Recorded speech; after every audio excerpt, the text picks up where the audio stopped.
Hey, and welcome back to another video. So I haven't done a video like this in quite a while, actually over a year at this point. Basically a repair video or a battery replacement video, or anything on the lines of taking apart a phone or a watch or whatever.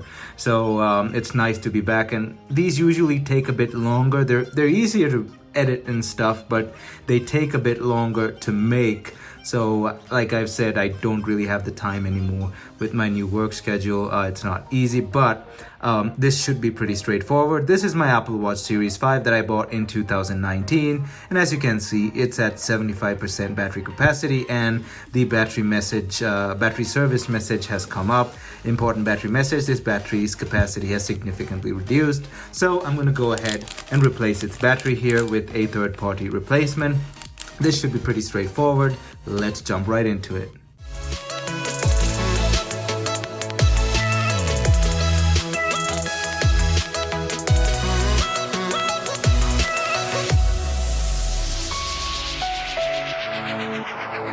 So as always, before jumping right in, don't forget to smash that like button down below, as it helps this video get on YouTube's algorithm. And also don't forget to hit that subscribe button down below and ring that bell notification button so you're notified whenever I upload a new video. If you have any questions or comments, don't forget to leave them down in the comment section below. We can start a discussion, or I can answer your questions. My social media is linked down in the description below, which includes Instagram, Discord, and Twitter.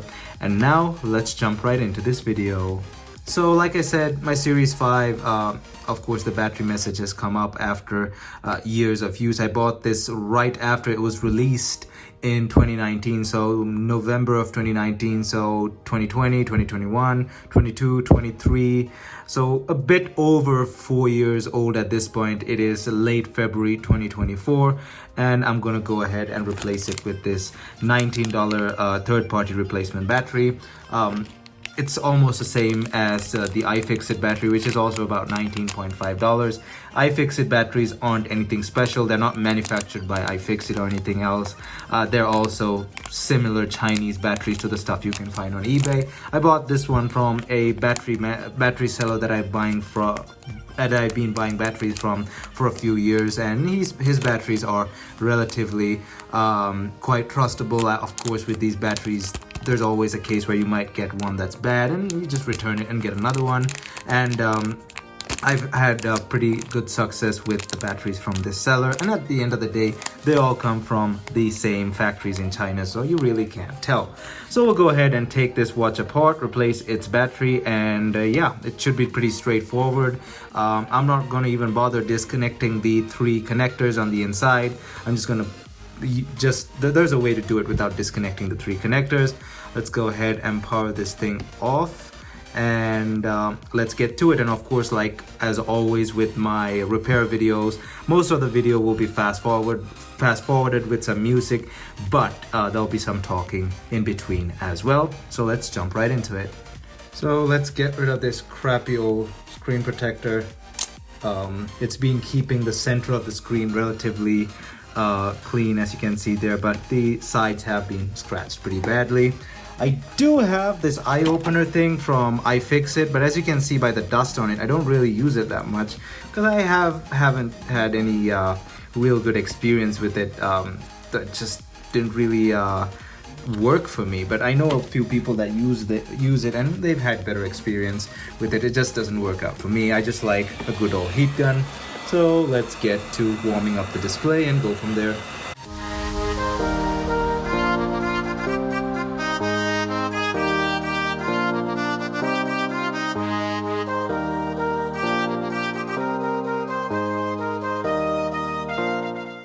So it took me about 15 minutes to get to at least right under the screen, and that was a combination of just prying in one spot. That's the key overall. You just keep sort of harassing just one spot, keep flicking it up, and eventually the glue gives way. This old metal pry tool / blade thingy is kind of worn out, so I actually pulled out a standard blade, a razor blade like this, and that managed to get between that and get between the frame and the display. The display turned on again here, but I managed to pry it up with one hand and then eventually get this plastic prying tool underneath it, and it should be smooth sailing from here, because I can just do that now and it's gonna come loose. So gotta be careful not to cut off the ribbons at the top, but they're more facing inwards now. They're actually not on the corner there. So it's not as fragile as the older Apple Watch models, but still you gotta be quite careful here with this watch. Let me quickly go ahead and put on some gloves because I'll be touching the internal circuitry.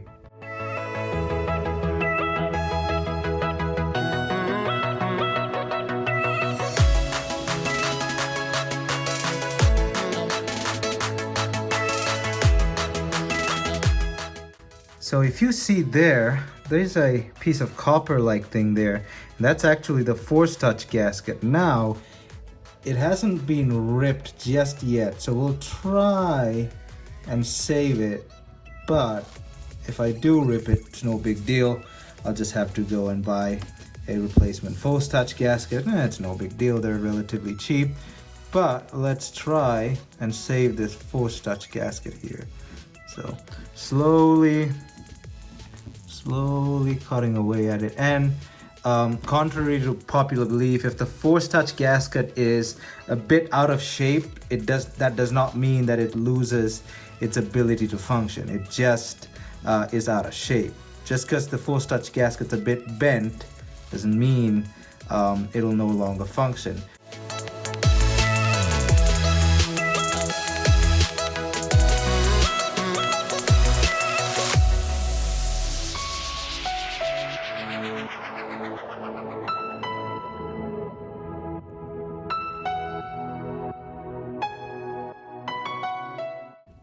So I have it off here, and we can probably go ahead and flip it down like that, and I'll show you these two. Let me try and zoom in here.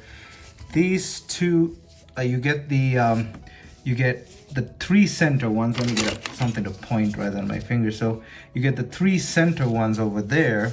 So 1, 2, 3. Those are the important bits. These side bits, this one and this one, if you rip them, it's not going to affect the display. It's just these three. Don't rip these three. These, it's fine if you rip them. Now, I'm not sure if what I just saved was the Force Touch gasket or just the stupid seal. I think that's the seal.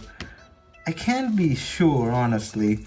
I can take the battery out like this, but I'm debating whether I want to actually get rid of the display and unhook the display itself and do it that way.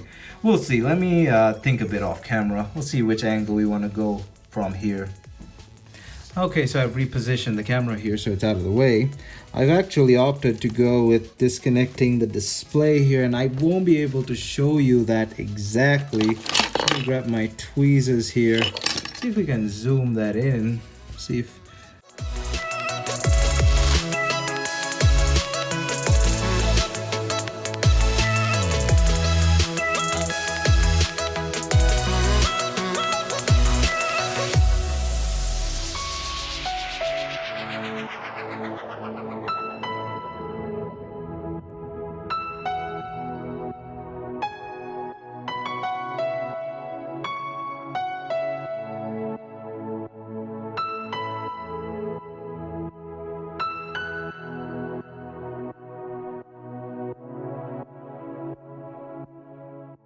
now I'm wondering, did I damage the Force Touch gasket, or is just that the stupid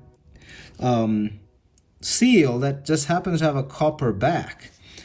That's where the Force Touch connector goes in, or just the Force Touch cable. That looks like the Force Touch gasket. It's in one piece, so it's gonna still function somewhat. I barely ever use Force Touch, so I'm not gonna bother replacing it. Is that even the gasket, or is that stupid Yeah, that is the two-piece gasket. All right, yeah, that's the gasket. That's a two-piece gasket. Let's try and get it back in there. Again, like I said, I don't use force touch to warrant waiting another week until I get a gasket from eBay. I'll just put this stupid thing back in place somewhat, and I'll put the 3M resealing tape on top of it. That should be fine. It is a bit mangled, but it should still work somewhat. I'll do that actually off camera. I'll try and set it back in place. So the gasket, it's not really going back into shape, but I'll try and squish it down later with the new adhesive strip. So there's the battery. It is the 0.944 watt hour battery. It is also 245 milliamp hours. 82277 is the Apple number. And fun fact about the Series 5 40 millimeter, and this is the 40 millimeter. This battery was only initially available on the 40 millimeter. The 44 millimeter had a standard, let me see if I have Apple Watch batteries lying all over the place usually. Well, no, the one with the standard lithium polymer housing, like the squishy, plasticky feeling rubberish housing. This has a metal plate on it, as you can see. And Apple was actually testing this technology. I don't know what it exactly is, but for some time when the Series 5 released, the 40 millimeter was the only one with this style of battery. When people started doing teardowns, they noticed that the 44 millimeter didn't actually have that, and it was just the 40 millimeter that had this metal shielding around the battery, and even the replacement has that. So that was probably Apple's field prototyping ish. They do release something that is way beyond prototype stage, but they're really not ready to release it for a different version of the same product, aka the 44 millimeter, for some reason, and they tested it out on the Series 5 40 millimeter. But now I think it's standard up on all Apple Watches, this shielding like stuff.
This is a A-grade replacement battery. It's of course not going to be as good as Apple's original, but it's going to be an A-grade battery. It should work just fine for what I need it. And of course the Series 5 has about 2 years left in it. That should be good for another 2 years. Let's read some specs on it. As you can see there, it's exactly also 245 milliamp hours, just like the original. They call it an OEM on eBay. It's definitely not an OEM. Apple only sells OEM stuff after actually about a year and a half ago, I can't remember. They sell them on their website, but the Series 5, you don't have OEM parts. They call it OEM, but it's not OEM. But still a very identical A-grade battery. Should be good for at least 2 years.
So I did plug it into the charger and it flashed a bit, so that means the battery is giving power, but it's probably really dead, so we'll have to plug it in and charge it for a while. Now we have the next problem, which is the Force Touch gasket. Now I can replace it, yes, but I don't really wanna. I don't use this thing that much. Let's see now. If I can get this thing to stick down on top of it and just work ever so slightly, I should be able to just get away with it.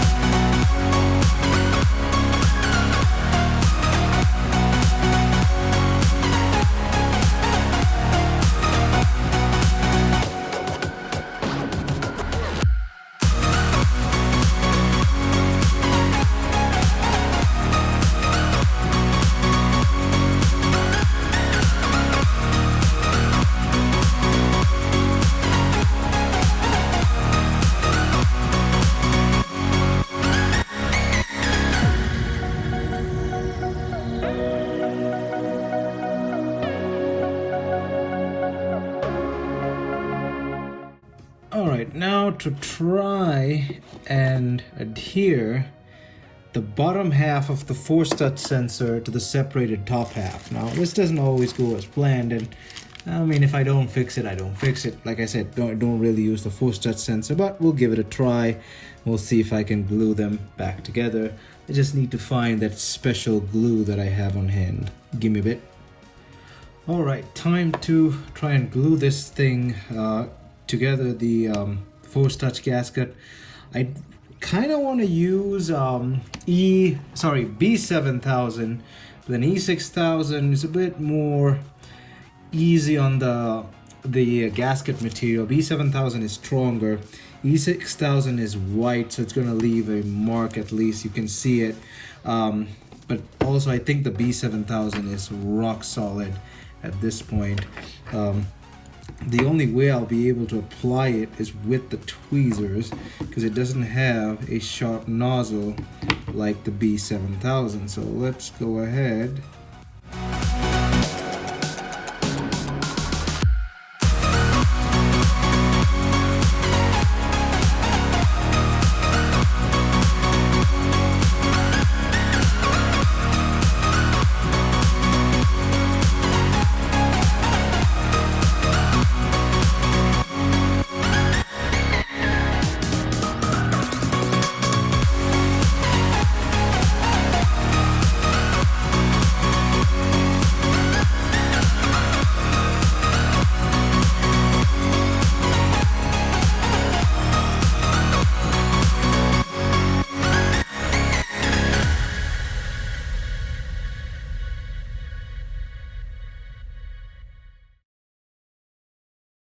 So as you can see here, the watch is working just fine. The Force Touch also works, but mainly at the center of the screen. The corners, sometimes they work. They don't work really well like they once did, but of course I glued the Force Touch sensor back together. I don't expect it to work perfectly like it once did, but overall, like I said, I don't really use the Force Touch feature that much. The press and hold, the long press does the same thing now. As you can see, the long press does the same thing, so doesn't really bother me at all. So in terms of battery performance, of course, it's not going to be like a brand new Apple battery, but I left the house with about 93% charge because I woke up at 4 o'clock and I worked out for about 20 minutes, and from 100 to, it dropped to a 93, yeah, it was a 93%. So from 100 it dropped to 93% within that 20 minutes, which wasn't bad at all. The old battery, when it was weak, it dropped from 100% to about like 85%. Throughout the course of 20 minutes of a workout, but it dropped to only 93%, and when I got back home at 5 o'clock it was at about 47%, which is perfect because that's around what I expect it to be with a third-party battery. Some of my old Gen 1, Series 1s and Series 0s with third-party batteries also weirdly ended up at around the upper 40s or lower 50s after a long day whenever I come back home at about 5 o'clock. So that's perfectly fine. Of course, when this thing was new, I would have lasted much more on an Apple battery, but then again, this is a third-party battery, so it is what it is. I put it on the charger for a bit more because I have to work out again, but overall, I'm satisfied with this repair. As you can see, it's sealed up pretty well. Of course, it's no longer professionally watertight, but you know, it'll repel somewhat. It'll repel some water, but it is what it is. Anyway, I thank you for watching this video. This repair was a success. Give it a big thumbs up if you liked the video, and of course hit that subscribe button down below and ring that bell notification button if you want to see more content from me. My social media is linked down in the description below, which includes Instagram, Discord, and Twitter. Leave a comment, leave a like, subscribe to the channel, thumbs up, and I'll see you guys in my next video.